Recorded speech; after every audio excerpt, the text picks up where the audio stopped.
Israel imefanya mashambulizi huko Beirut ambapo milipuko kadhaa imesikika hii leo. Israel ilishambulia tena Beirut siku ya Jumapili ambapo angalau milipuko mitatu imesikika.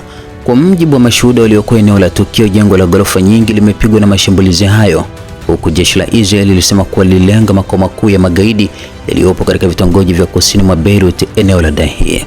Waziri Mkuu wa Israel Benjamin Netanyahu pamoja na Waziri wa Ulinzi Israel Katz walisema katika taarifa pamoja kwa Israel ilikuwa ikijibu mashambulizi ya makombora yaliyofuatiliwa na Hezbollah kuelekea eneo la Israeli. Rais wa Marekani Donald Trump ametoa wito wa kufanyika kwa mashambulizi ya kuchagua zaidi walengwa dhidi ya Hezbollah nchini Lebanon, huku wakati huo akisema kuwa alikuwa karibu sana kufikia makubaliano na Iran.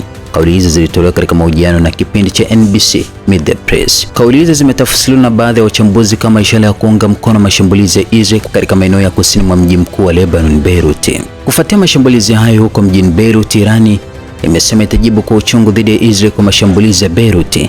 Irani itatoa jibu kali na lenye maumivu kwa mashambulizi ya Israel dhidi ya Beirut, mwanasiasa mmoja wa Irani alisema siku ya Jumapili. Mbwa hao wenye kichaa lazima na warejeshwe mahali pao, alisema Ebrahim Rezai kupitia mtandao wa X. Angalieni anga la maeneo yanayokaliwa kwa mabavu usiku wa leo, aliongeza. Rezai alikuwa akijibu mashambulizi ya Israel yaliyolenga vitongoji vya kusini mwa Beirut.